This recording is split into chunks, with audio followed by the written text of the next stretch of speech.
What's good, everyone? OJ here. Welcome back to another video. Today we've got some awesome information for you guys, but before we get into that, please make sure you hit that like button, subscribe if you're someone new, click that notification bell, and drop a comment before you leave the video. But let's go ahead and get right into it here, and we're starting off with a personal all-time favorite of mine, Shin Megami Tensei 5. Shipments, digital sales have topped a major milestone and a big thing for the SMT franchise. 1 million units. Wow. Milestone achieved, achievement unlocked. The Nintendo Switch doesn't have achievements. I guess not. 5 months after release, already 1 million. Very impressive here. So, total worldwide shipments and digital sales for Shin Megami Tensei 5 surpassed 1 million units as of April 2022. Atlas announced via Twitter. You guys are seeing some awesome art with also the autograph on there. It says 1 million units in sales.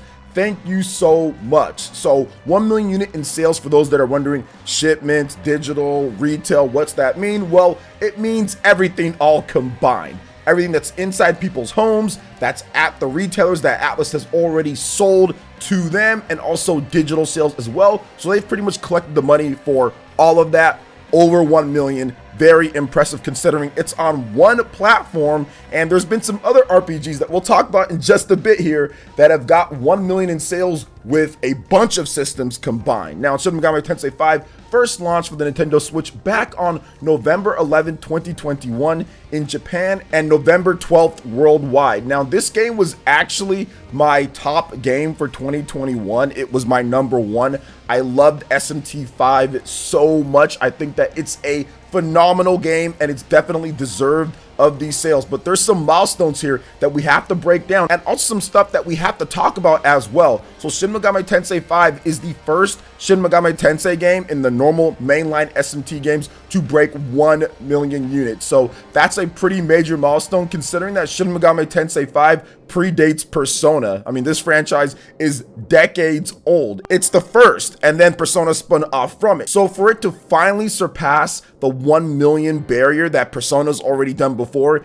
is definitely a good sign going forward. Obviously, they picked the right system to release the game on. Having it on the Nintendo Switch was a move that clearly ended up working out as fans went out there and bought the game in more droves than any other time. Now, I still feel that it might come to other platforms later. I'm not really sure on that, but what's important is that the Shin Megami Tensei franchise does well and it sells no matter where it's at. Now, recently we had a game. It was Scarlet Nexus on the PlayStation 4, PlayStation 5, Xbox One, Xbox Series S, and also X, and PC. That all combined to sell 1 million units in a longer time period because it came out, I think it was the summer, June or something like that. So it came out well before SMT 5, and SMT 5 happened to sell 1 million units right around the same time as it on one platform compared to platforms that have hundreds of millions in sales. So that tells you right there that Nintendo fans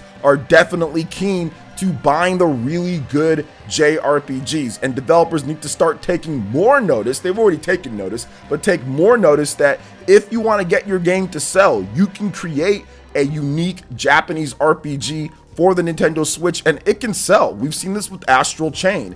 That is an exclusive JRPG, action JRPG for the Nintendo Switch that sold over 1 million. Obviously, SMT 5 sold over 1 million. Octopath Traveler also sold over 1 million. Triangle Strategy is getting very close to selling 1 million on the Nintendo Switch by itself as well. So there is just game after game after game. Monster Hunter Stories 2 sold over 1 million on the Nintendo Switch very quickly. So we've seen this happen quite a bit over and over again of these Nintendo Switch RPGs coming out and selling 1 million plus on the platform by itself. Whether it was back in 2018 when the install base wasn't at 100 million, or now at this point as it's already broke 100 million. So I think that developers need to definitely take notice of that. Obviously, Atlas, I mean, it's kind of weird when you look at this because this game is done so well, but then a game like Soul Hackers is not coming to the Nintendo Switch, maybe because of technical reasons. I'd probably guess that was it when they started working on it, or maybe it comes down the line, or maybe they're thinking, hey, we can make our money based off of all these platforms and we don't feel like getting the money to port it over because it doesn't have as strong as a brand as the Shin Megami Tensei brand. But either way, what matters is that the fact that SMT5 has done so well. So it's definitely going to be interesting going forward to see what happens. I'm guessing that Atlus will definitely start working on the next SMT game, but I'm guessing they probably want that to be on the next Nintendo system, or maybe they want it to be multi-plat. I'm not really sure what they're going to do with it, but obviously there is a future for SMT with this mainline game doing so well. And once again, developers, get your games out on the Nintendo Switch and you can get these sales as well. So very good to see this, and one of the very few unique RPGs over the course of this generation that has been built for the Nintendo Switch. But anytime that we do see it and it gets good scores, we see this result, which is 1 million plus sales. So good to see it here. So what are your thoughts when it comes to Shin Megami Tensei 5 topping 1 million units in sales? Let me know your thoughts in the comment section below. All right, and moving on to the next topic here, guys. We've got some awesome new gameplay for Monster Hunter Rise Sunbreak on the Nintendo Switch. So Capcom has released a brand new gameplay video, or videos, I should say,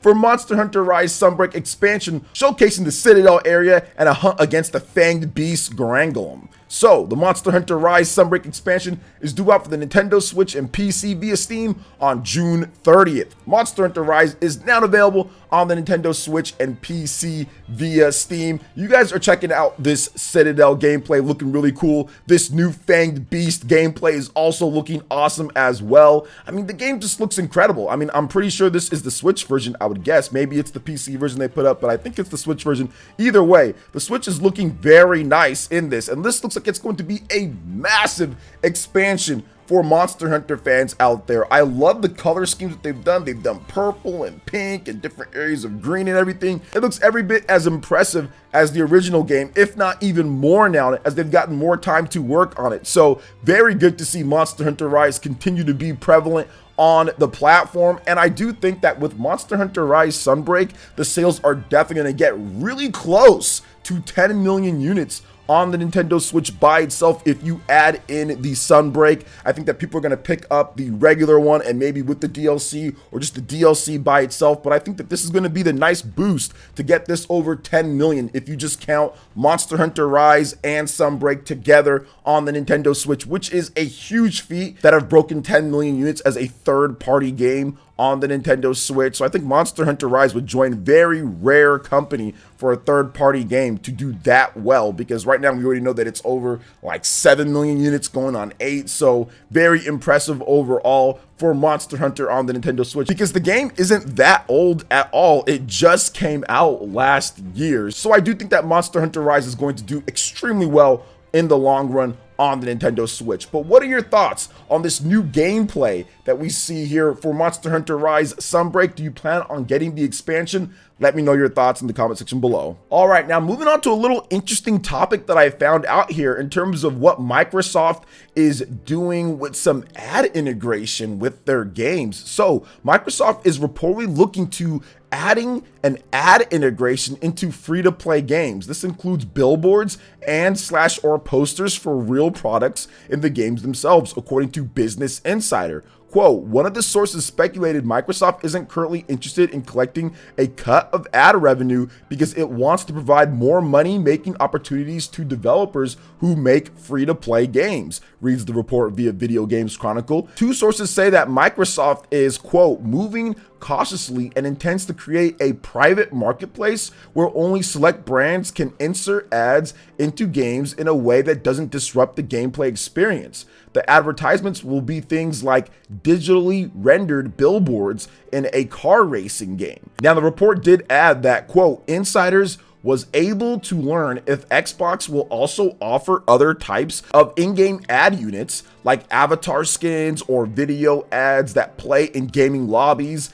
Insider was also unable to determine if Microsoft has pitched the Xbox offer to advertisers yet. So very interesting developments, but I find this whole thing, this whole talk, very interesting, because I remember back in the, I think it was the Xbox 360 generation, so the 7th gen, there was ad integrations into Madden.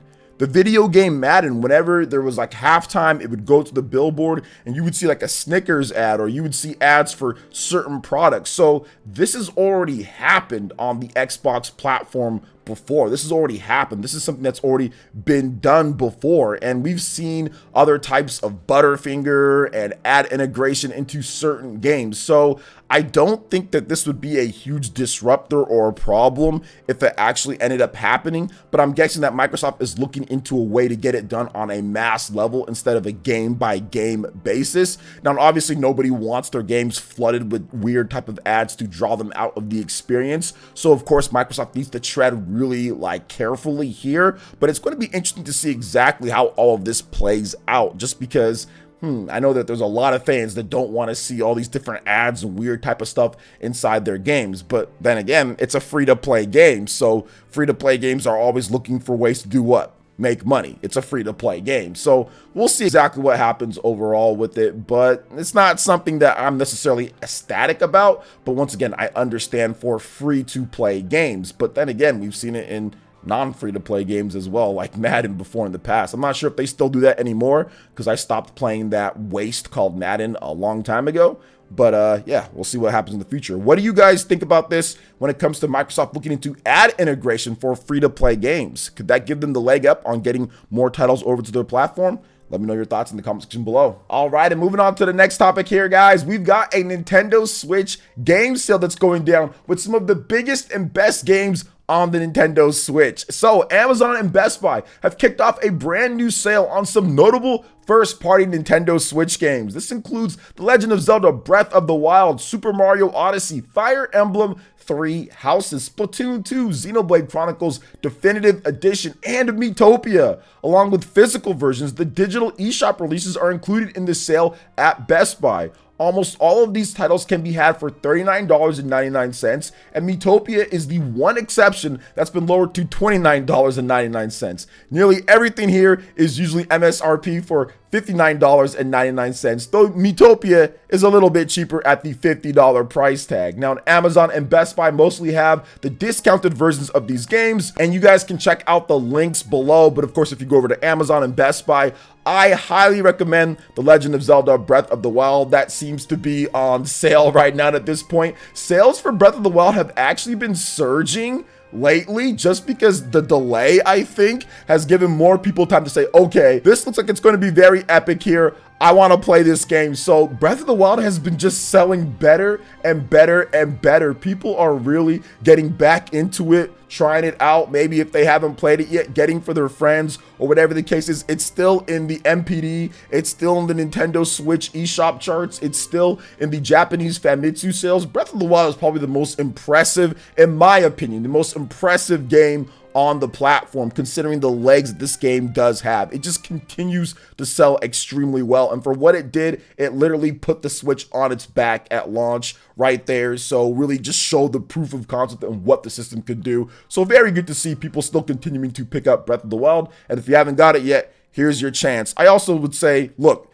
Fire Emblem Three Houses is definitely a great buy as well. It's a huge game with a ton of content. So, I mean, it's one of those games that you can put 80 hours into on one playthrough before you even get into the other houses. So, very good there. And, of course, Splatoon 2. People are still getting ready for Splatoon 3. If you want to try out Splatoon 2 at this point, see if you like it heading into Splatoon 3, you can check out that game. I put hundreds of hours into Splatoon 2. It's a phenomenal game. I love it, but I'm actually ready for Splatoon 3. And then, of course, Super Mario Odyssey. I mean, you can't go wrong with that. This is Mario's biggest adventure ever, and it's definitely one of his best adventures as well. One of my favorite 3D Mario games, right alongside the Super Mario Galaxy game. So this is pretty good stuff. Digital and physical, you can pick it up. I recommend all those games that I just talked about. And of course, Xenoblade Chronicles Definitive Edition, the first Xenoblade game, Xenoblade 3 coming out later this year. If you have not gotten into the Xenoblade franchise, clear your calendar and pick up Xenoblade Chronicles Definitive Edition. It's a phenomenal game as well. So, what are your thoughts on all the different topics I've discussed here? From the sales that's going down, to Microsoft's ad integration for free-to-play games, Monster Hunter, and SMT5 passing that huge milestone. Let me know your thoughts in the comment section below. Drop a comment. All right, guys, that wraps it up for this video here. Thank you so much for watching. I do appreciate it. Please make sure you hit that like button. Subscribe if you're someone new. Click that notification bell, and we will see you for the next video. Peace.